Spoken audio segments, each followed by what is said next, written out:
Welcome back again. माझं नाव केतन आद्दे आणि माझं शिक्षण झालेलं आहे MSc B.Ed फिजिक्स.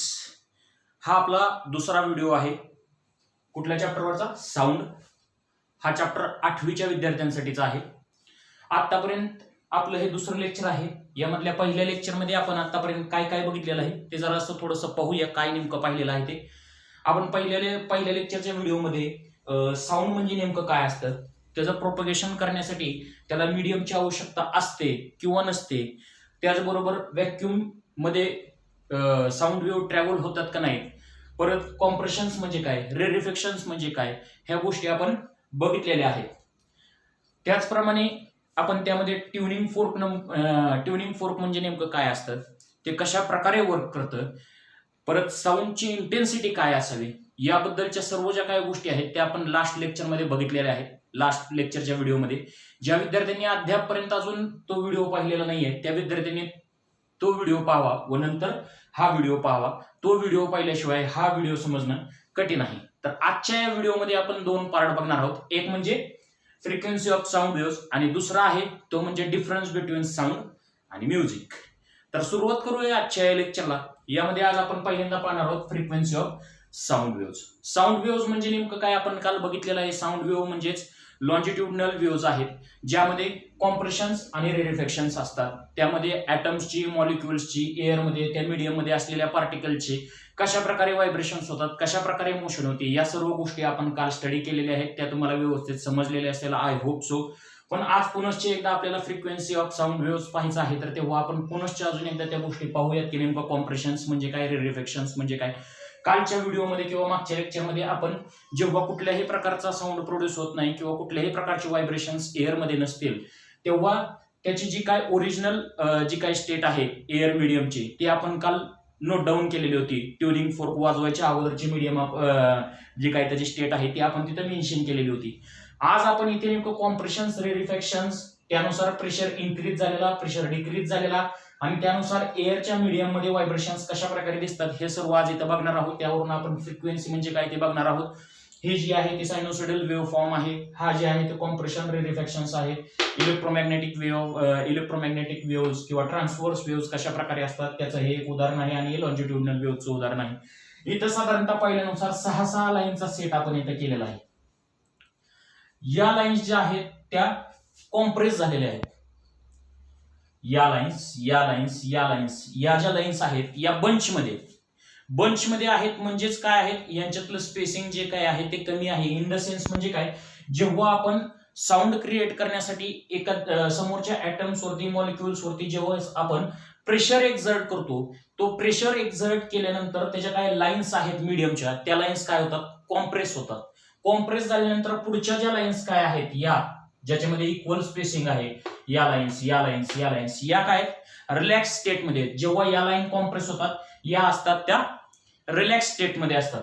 त्यानंतर काय होतं, हा कॉम्प्रेस झालेला जेव्हा रिलीज होतो तेव्हा हा प्रेशर पुढच्या लाईन्सला ट्रान्सफर करतो किंवा ते पुढच्या लाईन मध्ये ट्रान्सफर होतात. मग हा ही कॉम्प्रेशनची कंडिशन आहे, ही कॉम्प्रेशनची कंडिशन आहे आणि ही कॉम्प्रेशनची कंडिशन आहे. आणि त्याचबरोबरीनं हे रेरिफॅक्शन आहे, हे एक रेरिफॅक्शन आहे आणि हे एक रेरिफॅक्शन आहे. म्हणजेच काय, कंटिन्युअसली टो अँड फ्रो म्हणजे पुढे पाठीमागे हे कंटिन्युअस स्टेट काय चालू आहे किंवा ही पिरियडिक मोशन चालू आहे. कॉम्प्रेशन्स आणि रेरिफॅक्शन्स हे कंटिन्युअसली होत आहे. त्यामुळे काय होतं, आपण जेव्हा आपण बोलतो तेव्हा आपण बोलल्यानंतर या प्रकारचे कॉम्प्रेशन्स आणि रेरिफॅक्शन्स एका पिरियडिक टाइम मध्ये, एका पिरियडिक सायकल मध्ये कंटिन्युअसली होत राहतात आणि हे पिरियडिक टाइम मध्ये आपल्या कानापर्यंत येतात. आपल्या कानामध्ये इयर ड्रम्स असतात, काल आपण सांगितल्यानुसार ते आपण तिथे साऊंड आपल्यापर्यंत पोहोचतो. आपला ब्रेन ते सिग्नलच्या थ्रू कॅचअप करतो आणि आपल्याला आवाज ऐकायला भेटतो. हे काल आपण डिस्कस केलेलं होतं. पण आज इथं बघण्याचा नेमका मुद्दा काय होता की आज आपण जनरली पाहूया नेमकं की इथं आपण म्हणलेलं होतं काल, हा काय क्रस्ट आहे, हा आहे ट्रफ आहे, हे नेमकी काय ऍक्च्युअल कंडिशन आहे हे आज सगळं बघायचं होतं. त्यानुसार आपण एअर मध्ये जे काही व्हायब्रेशन्स होतात ते सुद्धा इथं ड्रॉ केलेले आहे. तर सगळ्यात पहिला मुद्दा काय होता की हे कॉम्प्रेस होतं. म्हणजेच नेमकं काय होतं, ज्यावेळेस आपण इथून साऊंडसाठी जे काय व्हायब्रेशन्स येतात मॉलिक्युलमध्ये तेव्हा इथं मॉलिक्युलचं जे काय पॅटर्न आहे तो एकदम डेन्स होतो. डेन्स होतो इन द सेन्स म्हणजे काय होतात, मॅटर त्याच्यातले ऍटम्स पार्टिकल्स काय होतात, एकदम कॉम्प्रेस होतात, एकदम लोअर साईजला कॉम्प्रेस होतात. हे कॉम्प्रेस झाल्यानंतर इकडचे जे काही एअर मॉलिक्युल्स आहेत ते काय होतात, एकदम रिलॅक्स स्टेजला येतात. त्याच्यानंतर काय होतं, इथं काय होतं, हे कॉम्प्रेस होतात म्हणजेच काय होतात, इथं प्रेशर इन्क्रीज झालेला असतो. हा इन्क्रीज प्रेशर जो आहे, हा इन्क्रीज प्रेशरमुळे इथला मधला जो पॅटर्न आहे रेरिफॅक्शनचा तो काय होतो, एकदम रिलॅक्स स्टेटला येतो. त्यानुसार पुढचा जो काय पॅटर्न आहे त्यामध्ये प्रेशर पुनश्च इन्क्रीज होतो आणि इथं परत प्रेशर रिलॅक्स होतो. यानुसार ही मोशन जी काय आहे ही कंटिन्युअस चालू असते. इथं आपण पाहतोय कॉम्प्रेशन ज्यावेळेस येते म्हणजे प्रेशर जेव्हा इन्क्रीज होते त्यावेळेस त्या एअर मीडियम मधल्या पार्टिकल्स मध्ये ऍटम्स मध्ये किती एकदम डेन्स झालेलं आहे ते पूर्ण ऍटम्स आणि मॉलिक्युलचं जे काही पूर्ण कॉम्प्रेशनचं पॅकेट आहे ते एकदम खूप डेन्स झालेलं आहे. आणि त्यानुसार जर आपण इतर रेरिफॅक्शन मध्ये जर पाहिलं तर इथलं रेरिफॅक्शनचं जे काही पूर्ण पॅकेट आहे ते एकदम रिलॅक्स स्टेटमध्ये, यामधल्या ऍटम्सच्या मॉलिक्युलचं डिस्टन्स कसं आहे, लार्ज आहे. इथं सुद्धा आपण बघतोय लाईन्स मधला स्पेस किती आहे, लार्ज आहे. आणि इतर कॉम्प्रेशन मध्ये आपण पाहतोय तर इथल्या लाईन्स मधलं डिस्टन्स कशी एकदम कमी आहे, ते एकदम क्लोजली पॅक आहे. मग इथं या आपण इलेक्ट्रोमॅग्नेटिक वेव्हच्या किंवा ट्रान्सव्हर्स वेव्हचा एक जो काय पॅटर्न ड्रॉ केलेला आहे, हा जो इन्क्रीज वरच्या साईडचा जो काय पॅटर्न आहे तो काय दाखवतोय, इन्क्रीज्ड प्रेशर दाखवतोय. म्हणजे काय होतंय, ज्यावेळेस आपण बोलतो त्यावेळेस एअर मॉलिक्युल्स मध्ये प्रेशर इन्क्रीज होतं आणि त्यामुळे अशा प्रकारचं कॉम्प्रेशन किंवा हा क्रस्ट इथे तयार होतो. आणि जसं आपला प्रेशर पुढे ट्रॅव्हल होत जातो तसं प्रेशर डिक्रीज होतं, म्हणजे इथं रेरिफॅक्शन तयार होतं आणि इथे त्यानुसार ट्रफ तयार होतं. ही प्रोसेस कंटिन्युअस चालू राहते. मग आपल्याला याच्यामध्ये पाहायचं काय होतं नेमकं, की फ्रिक्वेन्सी म्हणजे काय. फ्रिक्वेन्सी म्हणजे नेमकं काय असतं, की number of cycle per second. म्हणजे number of cycles per second म्हणजे काय, नेमकी सायकल तरी काय असते ते बघूया. म्हणजे हे जी एक सायनोसॉइडल वेव्ह आहे याने एक तयार केलेला हा पूर्ण जो पिरियडिक पॅटर्न आहे, या पॅटर्नला आपण काय म्हणतो, सायकल असं म्हणतो. त्यानुसार आपल्या साऊंड वेव्ह कसे आहेत, हे जे त्याचे काही कॉम्प्रेशन्स तयार झालेले आहेत वेव्ह पार्टिकल एअर मीडियम मध्ये, हे तयार झालेले कॉम्प्रेशन्स आणि हा त्याच्या पुढचा कुठला रेरिफॅक्शन पॅटर्न, तर हा जो काय पूर्ण एक पॅटर्न आहे याला आपण एक सायकल म्हणतो. मग अशा प्रकारची सायकल तो 1 सेकंदामध्ये किती परफॉर्म करतो त्यानुसार ती फ्रिक्वेन्सी त्या ट्युनिंग फोर्कची, त्या आवाजाची, त्या साऊंड वेव्हची ठरलेली असते. आता सपोज करा आपली जर फ्रिक्वेन्सी म्हणजे एका सेकंद नंबर ऑफ सायकल एका सेकंदाला एक जर तो परफॉर्म करत असेल, एका सेकंदामध्ये एक जर तो सायकल परफॉर्म करत असेल किंवा एक सायकल जर होत असेल, नंबर ऑफ सायकल किती आहेत एका सेकंदामध्ये एक होणार आहे, तर त्याची फ्रिक्वेन्सी किती राहणार आहे, 1 हर्ट्झ राहणार आहे. फ्रिक्वेन्सी मेजर करण्याचं युनिट काय, हर्ट्झ आहे. Hertz frequency is measured in the unit of hertz. मग जर आपण एका सेकंदामध्ये एक सायकल जर आपण परफॉर्म करत असू तर आपली फ्रिक्वेन्सी किती होणार आहे, 1 हर्ट्झ होणार आहे. यानुसार तुम्हाला तुमच्या बुकच्या पहिल्या पेजवरती ट्युनिंग फोर्क दाखवलेला आहे, त्या ट्युनिंग फोर्क वरती 512 ही एक संख्या तिथे मेन्शन केलेली आहे. जर तुम्ही पेज व्यवस्थित बघितलं तर तिथं 512 म्हणून संख्या त्या ट्युनिंग फोर्क वरती मेन्शन केलेली आहे. किंवा कुठल्याही प्रकारचा ट्युनिंग फोर्क घ्या तुम्ही, त्या ट्युनिंग फोर्क वरती त्या ट्युनिंग फोर्कची फ्रिक्वेन्सी मेन्शन केलेली असते. तिथं 512 किंवा 448, 450 अशा प्रकारची जी काय संख्या आहे किंवा जो काय नंबर आहे तो तिथं मेन्शन केलेला असतो. तर 512 म्हणजेच काय, तर तो एका सेकंदाला 512 एवढ्या नंबर ऑफ सायकल्स परफॉर्म करतो किंवा तेवढ्या प्रकारचे त्याचे जे काही प्रॉंग्स आहेत ते यू शेप मध्ये असलेले प्रॉंग्स ते एका सेकंदाला 512 वेळा व्हायब्रेट होतात. म्हणजे ते किती 512 सायकल परफॉर्म करतात.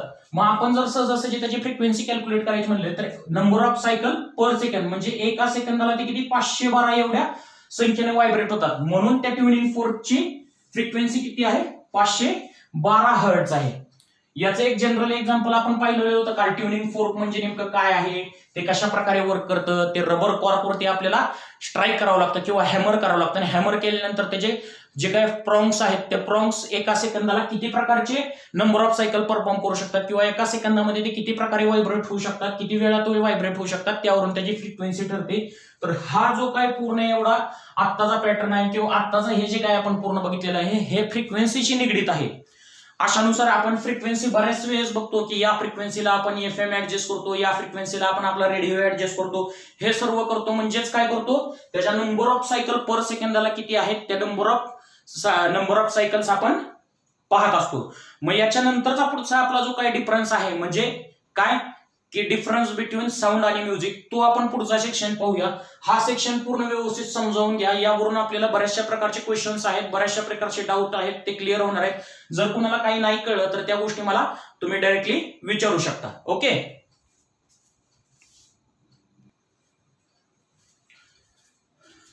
तर या लेक्चर मधला आपला दुसरा पॉइंट, डिफरन्स बिटवीन साऊंड आणि म्युझिक. साऊंडला आपण जनरली नॉईज सुद्धा म्हणू शकतो. साऊंड काय कॉम्बिनेशन आहे, म्युझिक पण असू शकतं, नॉईज पण असू शकतं. पण जनरली साऊंड जर आपण म्हणलं तर जास्ती प्रमाणात आपण नॉईज बघतो. आणि म्युझिक जर म्हणलं तर म्युझिक ऐकायला खूप प्लिझंट असते एकदम. तुम्हाला माहिती आहे म्युझिक म्हणजे काय, आपण जनरली म्युझिक ऐकतो आणि साऊंड किंवा नॉईज हा तर आपण अतिशय जवळून पाहतो, आपण ऐकतो सुद्धा, इरिटेशन तयार करतं ते आपल्यामध्ये. पण तेच जर आपण म्युझिक ऐकलं तर ते मनाला शांतता तयार करतं. हा सगळ्यात मोठा आणि सर्वात चांगला डिफरन्स आहे साऊंड, नॉईज आणि म्युझिक मधला. आपण सहजासहजी जर बघितलं, आपण जर इरिटेटेड कंडिशन मध्ये असेल तर आपल्याला इरिटेशन करायला भाग पडतं ते साऊंड किंवा नॉईज. आणि आपण इरिटेट झाल्यानंतर आपल्याला शांत करतं ते म्युझिक. म्हणजे साऊंड हे काय दोन्ही ठिकाणी उपयोगाचं आहे. एक म्हणजे जेव्हा इरिटेशन करतं ते साऊंडच करतं आणि शांत सुद्धा साऊंडच करतं. म्हणजे ते कशाच्या स्वरूपात, म्युझिकच्या स्वरूपात करतो. आपण सर्वजण आपल्या सर्वांना म्युझिक आवडतं. पण तोच नॉईज किंवा साऊंड, हाय व्होल्टेजवरचे जे काय गाणे असतात, मोठमोठ्या प्रमाणात वाजणारे, एकदम लार्ज साऊंडवरती मोठमोठे बेस लावून वाजवणारे, अशा प्रकारचे जे काही गाणे आहेत किंवा अशा प्रकारचा जो काही नॉईज आहे तो आपल्यापैकी कोणालाच आवडत नाही. किंवा डीजे म्युझिक जे आहे एकदम हाय स्केलवरती आपण वाजवतो, ते जे काय हाय स्केलवरचं आहे ते आपल्या शरीरासाठी सुद्धा चांगलं नाहीये. आणि त्याचप्रमाणे ते ऐकायलाही व्यवस्थित वाटत नाही, कर्कश प्रकारचं वाटतं, नॉईजही वाटतं. तेच जर आपण एकदम सायलेंट सॉन्ग किंवा एकदम लोअर किंवा मिडल व्हॉल्यूमचे सर आपण गाणे ऐकत असो किंवा म्युझिक ऐकत असो तर ते आपल्या कानाला एकदम ऐकायला व्यवस्थित वाटतात, आपल्या बॉडीसाठी सुद्धा ते चांगले वाटतात. आणि त्यामुळे आपण एका चांगल्या मूडमध्ये किंवा एका प्लिझंट वातावरणामध्ये किंवा ऍटमॉस्फिअरमध्ये राहतो. तर त्यानुसार आता आपण बघूया जनरली नेमकं साऊंड आणि म्युझिक हे तर एक जनरल आहे किंवा बेसिक आहे की नेमकं साऊंड काय असू शकतो, नॉईज काय असू शकतो, म्युझिक काय असू शकतो, तुम्हाला सगळ्यांना माहिती आहे. पण तरी आपण पाहूया नेमकं की साऊंड काय असू शकतो आणि म्युझिक काय असू शकतो, त्याला डिफरन्शिएट करूया. तर यामधला पहिला पॉइंट आपला काय आहे की साऊंड जो आहे तो अनप्लेझंट आहे. कशाला, आपल्या इयरला, सॉरी एअर लिहिलं गेलं होतं, इयरला, म्हणजे ऐकायला आपल्या कानाला ते चांगलं वाटत नाही, आनंददायी नाहीये, तो अनप्लेझंट आहे आपल्या इयरला ऐकायला, कानांना ऐकायला तो त्रासदायक वाटतो. तर तिथे तुमचं म्युझिक जे काय आहे ते प्लिझंट आहे ऐकण्यासाठी. It is pleasant to hear or ear. आपल्या कानाला म्युझिक पासून कुठल्याही प्रकारचा त्रास होत नाही, कुठल्याही प्रकारचा आपल्याला त्याच्यापासून इरिटेशन होत नाही. त्यामुळे हे ऐकायला कसं आहे, प्लिझंट आहे. तर तिथेच नॉईज काय, इरिटेटिंग आहे, अनप्लिझंट आहे. हा यातला सगळ्यात मोठा मेन डिफरन्स आहे. यामध्ये याला has no regular wave form आहे. म्हणजे इथं काय वेव्ह फॉर्म याचा रेग्युलर आहे का, नाही आहे. इथं आपण वेव्ह फॉर्म ड्रॉ केलेला आहे. हा वेव्ह फॉर्म जो आहे तो कसा आहे, इरेग्युलर आहे. तर इकडे आपला जो काही म्युझिक आहे याचा वेव्ह फॉर्म कसा आहे, एकदम रेग्युलर आहे. तुम्ही पाहत असाल याचे जे काही व्हायब्रेशन्स आहेत किंवा जे काही पीक्स आहेत ते पीक टू पीक मॅच होत आहेत पूर्णपणे. तर इथे तशा प्रकारे ते पीक टू पीक मॅच होत आहेत का, याचे lower forms higher forms match होत नाहीये इथे साऊंड मध्ये किंवा नॉईज मध्ये. तर इथे म्युझिक मध्ये त्याचे higher notes, lower notes, higher forms, lower forms एकदम व्यवस्थित मॅच टू मॅच आहेत. म्हणजे हा कसा आहे, रेग्युलर आहे. तर हा इरेग्युलर आहे. याची फ्रिक्वेन्सी आणि अँप्लिट्यूड, याचं साधं जर उदाहरण घ्यायचं म्हणलं तर हाय व्होल्टेजवरती किंवा हाय व्हॉल्यूमवरती वाजणारे जे काही डीजेस आहेत, कुणालाही आपल्याला विरोध नाहीये किंवा कोणाबद्दलही आपण काही चुकीचं बोलत नाहीये. पण इथं साधं आपल्याला समजण्यासाठी म्हणून आपण डीजेचं उदाहरण घेतोय. तर इथेच एकदम रेग्युलर बेसवरती किंवा रेग्युलर व्हॉल्यूमवरती ऐकणारी गाणी, या दोन्हीचं जस्ट आपण कंपॅरिझन करतोय. तर इथं अँप्लिट्यूड म्हणजे त्या आवाजाची त्याची जी काही इंटेन्सिटी आहे आणि त्याची जी काही आपण फ्रिक्वेन्सी आता पाहिलेली आहे ती फ्रिक्वेन्सी या साऊंड मध्ये किंवा नॉईज मध्ये एकदम सडनली चेंज होते. म्हणजे जर ते म्युझिक किंवा तो साऊंड जरी एकदम व्यवस्थित चालू असेल तर अचानक एकदम हायली सडनली त्याचे नोट्स चेंज होतात, हायली त्याची फ्रिक्वेन्सी एकदम व्हेरी होते. आणि अचानक ते कधी ड्रॉप होते तर अचानक कधी व्हेरी होते, अचानक हाय नोटला जाते किंवा अचानक लो नोटला येते. तर अशा प्रकारची त्याची अँप्लिट्यूड आणि फ्रिक्वेन्सी जी काय आहे ते अचानक किंवा सडनली एकदम चेंज होते. पण म्युझिक जर तसं बघायला गेलं तर त्यामध्ये त्याची अँप्लिट्यूड किंवा फ्रिक्वेन्सी ती नोट टू नोट असते, म्हणजे हायरला हायर, लोअरला लोअर, एकदम व्यवस्थित. ज्या ठिकाणी नोट्स हायर आहेत त्या ठिकाणी हायर नोट्स घेतल्या जातात, ज्या ठिकाणी लोअर आहेत त्या ठिकाणी लोअर नोट्स कॅचअप केल्या जातात. त्यामुळे ते ऐकायला एक पिरियडिक मोशन मध्ये असते, कंटिन्युअसली ना ना ना ना ना ना ना ना ना. ते कसं असतं, एकदम पिरियडिक आहे, त्यामुळे ते ऐकायला एकदम प्लिझंट वाटतं. माझा आवाज काही तेवढा व्यवस्थित नाही आहे, त्यामुळे तुम्हाला वाटेल सर काय म्हणायला लागलेले. तसं काही नाहीये, मी एक जनरली आपलं ट्राय केला, मी पण इंडियन आयडल होऊ शकतो का नाही बघण्याचा. त्याच्यामुळे काय केलेलं आहे, इथं याची फ्रिक्वेन्सी आणि अँप्लिट्यूड चेंज होत नाहीयेत. म्हणजे कसे राहतात ते एक सडनली एक पिरियडिक मॅनर मध्ये त्याचे वेव्ह फॉर्म्स किंवा अँप्लिट्यूड किंवा फ्रिक्वेन्सी काय आहे एकदम व्यवस्थित प्रमाणे मूव्ह होते किंवा चेंज होत नाही. ते इथे काय सांगितलेलं आहे, हा कशा इरेग्युलर पिरियडिक व्हायब्रेशन्स मुळे तयार होतो. इथला जो काही वेव्ह फॉर्म आहे, हा पॉइंट आणि हा पॉइंट बऱ्यापैकी सिमिलर आहे. हा जो काही वेव्ह फॉर्म याचा एवढा डिस्टर्ब कंडिशनमुळे आहे, तर तो कशामुळे आहे, तर त्याचे इरेग्युलर पिरियडिक व्हायब्रेशन्स. म्हणजे आता आपण पाठीमागच्या याच्यामध्ये पाहिलं की व्हायब्रेशन्स कशा प्रकारे तयार होतात. तिथं जर आपण कंटिन्युअसली जर व्हायब्रेशन्स आपण जर आपल्या माउथ मधून येणारी जर हवा किंवा आपण त्याच्यावर अप्लाय करणारा प्रेशर जर त्यामध्ये जर कमी जास्तपणा करत असू, तर इथं वेव्ह फॉर्म जो तयार होतो तो इरेग्युलर कंडिशन मध्ये होतो.